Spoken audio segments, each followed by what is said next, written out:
à nos sessions et le Haut Conseil s'est évertué, vous l'avez vu avec le propos du vice-président du gouvernement, à respecter la tenue de ces sessions qui sont statutaires.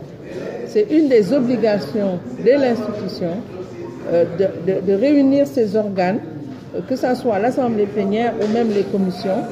Et en tout cas, à date, nous pouvons nous féliciter de la tenue régulière de nos assemblées plénières.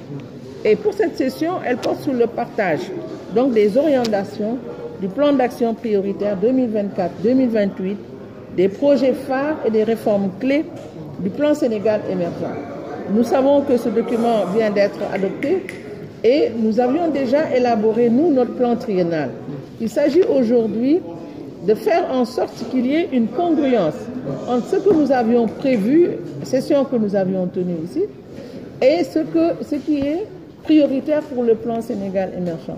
Parce que c'est le document de référence et nous devons aller ensemble pour que les objectifs qui sont identifiés dans le PAP 3 puissent être atteints.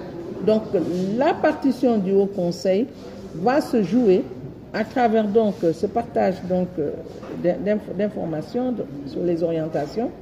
Nous verrons la participation du ministère de l'économie, du plan et de la coopération. Nous verrons également la participation du ministère de l'Agriculture et également la participation du ministère de l'Industrie. Vous savez, ce sont des secteurs qui sont extrêmement importants et nous les avons conviés pour venir partager avec nous justement ce document qui vient d'être validé par le gouvernement. Et généralement, nos cérémonies d'ouverture sont marquées par l'intervention des représentants des groupes qui composent le Haut Conseil du dialogue social. C'est une démarche que nous avons adoptée depuis le démarrage de nos activités.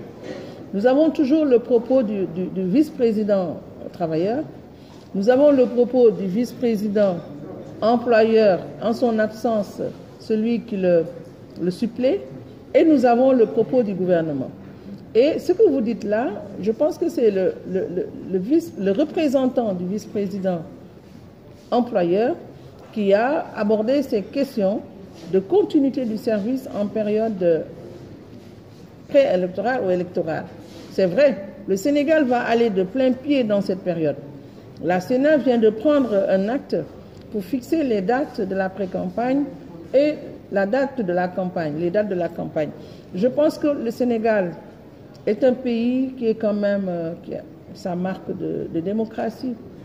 Et je pense qu'il faut conscientiser au niveau des services, et ça c'est la tâche du gouvernement, conscientiser les agents pour qu'ils soient présents à leur poste pendant cette période. À défaut, il y a des règles de demande d'autorisation préalable de permission pour prendre part à la campagne si tant est que vous deviez y participer. Donc je pense que tout cela est déjà organisé, mais le message, il est bon qu'il soit renouvelé parce que effectivement ces élections sont éminemment importantes pour notre pays. Oui, je pense que c'est une question d'actualité. De coutume, personnellement, lorsqu'une affaire est devant la justice, je ne me prononce pas. Mais je ne vais pas m'abriter autour de ce prétexte qui peut paraître fallacieux.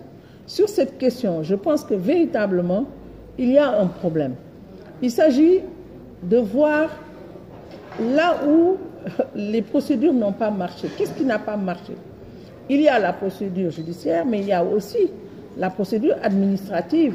Et là aussi, le gouvernement devrait prendre ses responsabilités pour parler de cette question.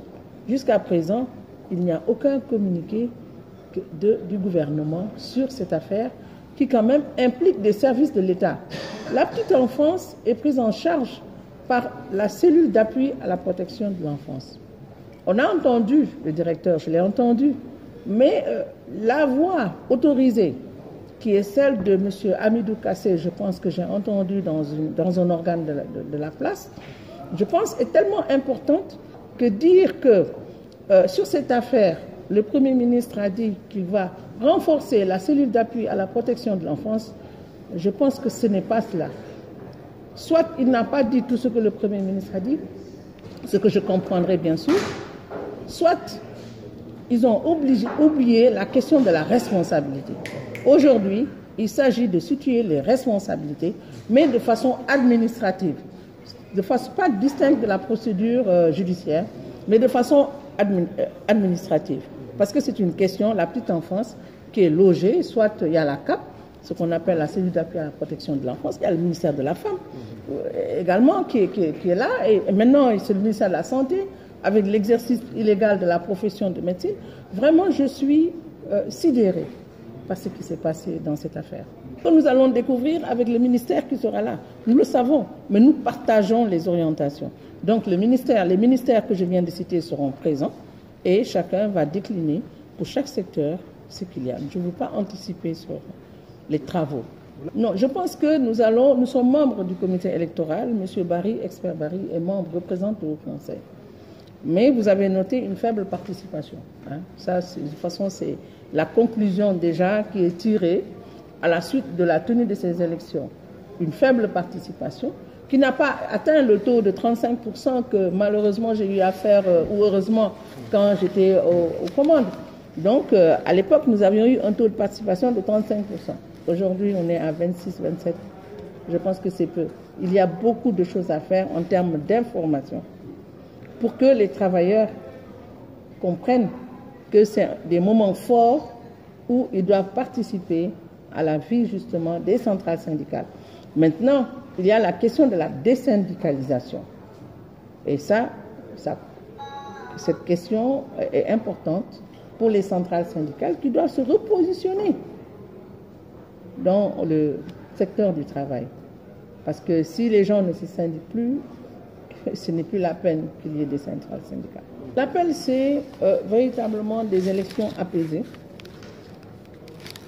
et qu'au lendemain du 24 février, que le Sénégal poursuive son chemin. Je pense que nous sommes cités en modèle. Nous ne devons pas tomber de ce piédestal. Et je pense que toutes les Sénégalaises et tous les Sénégalais sont conscients que chacun va jouer sa partition en faisant comme d'habitude, aller voter, rentrer chez soi. Le lendemain ou le surlendemain, les résultats qui tombent, maintenant avec l'électronique, c'est le soir. Et que après, tout le monde reprenne les activités. Le Sénégal ne doit pas s'arrêter au lendemain des élections politiques de 2024.